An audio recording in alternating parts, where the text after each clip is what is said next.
श्रीमंत महापालिकेचं नाक कापणारी घटना आहे, प्रशासनाचं नाक कापणारी घटना आहे. पद्धतीनं कचऱ्याच्या डोंगराच्या ढिगाऱ्याखाली इमारत गाडली जाते, त्या इमारतीमध्ये असलेले कर्मचारी गुदमरून मारतात. जी इमारत बेकायदेशीर आहे, एकच मजल्याला परवानगी असताना 2 मजली म्हणजे जी महापालिका इतरांची अनधिकृत बांधकामं तोडतं, त्याच महापालिकेमध्ये 2 मजले अनधिकृत प्रशासनाचे असू शकतात आणि तिथे स्टाफ कर्मचारी कंत्राटदाराचे काम करतात आणि अचानक वरचा डोंगर, कचऱ्याचा डोंगर होणं, हेच या प्रशासनाचं सगळ्यात मोठं अपयश आहे.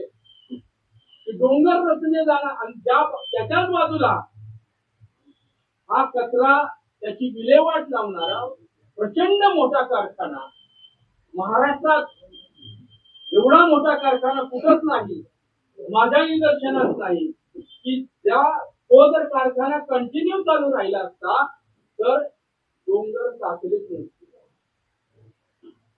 त्यामध्ये तो कंटिन्यू, कारण काय आहे, स्टाफ देखील तिथं नियुक्त केला जाणारा कंत्राटीमध्ये तज्ञ नसणारा तुम्ही नियुक्त करताय.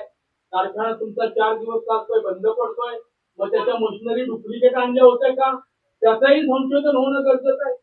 आज या माणसाची मेलीच, कुणाचा तरी बाप मेलाय, कोणाचा तरी नवरा मेलाय, कोणाचा तरी मुलगा मेलाय आणि सगळी तरुण घरातल्या कुटुंबातले प्रमुख अशी 15-16 लोकांचा, आणि त्यांच्या बॉड्या हाताला लागत नाही. कचऱ्याने खाऊन टाकल्या 3 दिवसात.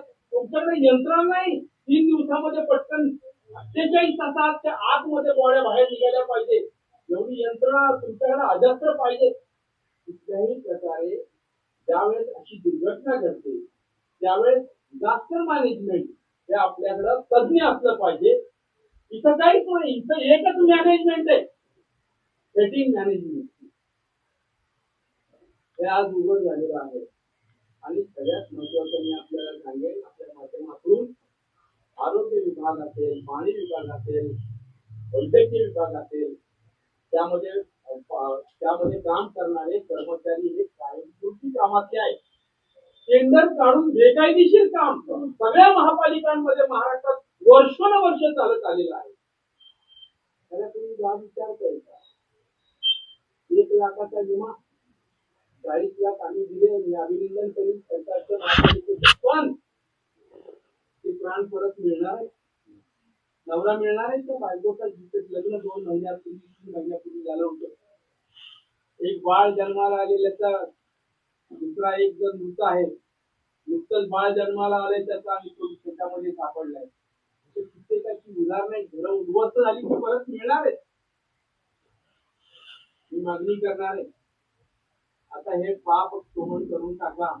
जे कंत्राटीमध्ये दाखवले गेलेले आणि त्यांचं आयुष्य उद्ध्वस्त केलं जात आहे, त्या सगळ्या कर्मचाऱ्यांना सेवेत कायम करा, परमनंट करा आणि जे मृतक झालेले आहेत त्यांच्या वारसदारांना ताबडतोब नोकरी द्या.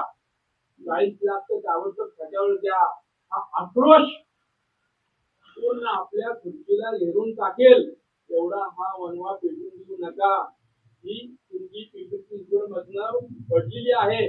ज्या ठिकाणी अशी ही घटना घडली आणि ज्यांच्यामुळे हे सगळं दुर्दैवी घडलेलं आहे त्या अधिकाऱ्यांवर मनुष्यवधाचा गुन्हा दाखल करा, अशी मी आज राष्ट्रीय श्रमिक आघाडीतर्फे मागणी करतो आहे.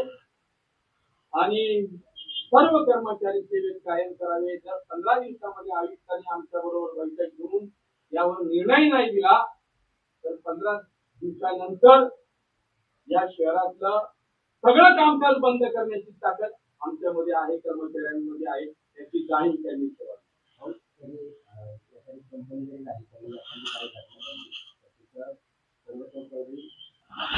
संवेदनहीनता, यांच्याकडे मॅनेजमेंटच नाही.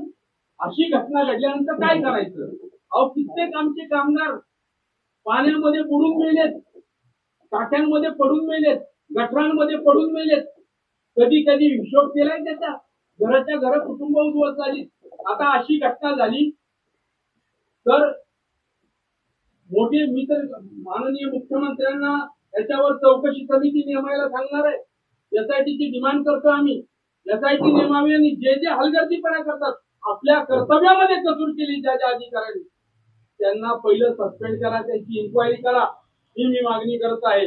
आणि आमचे सगळे कर्मचारी परमनंट करण्याबाबतचा निर्णय घ्यावा महापालिकेनं, अन्यथा उद्रेक निश्चित होणार.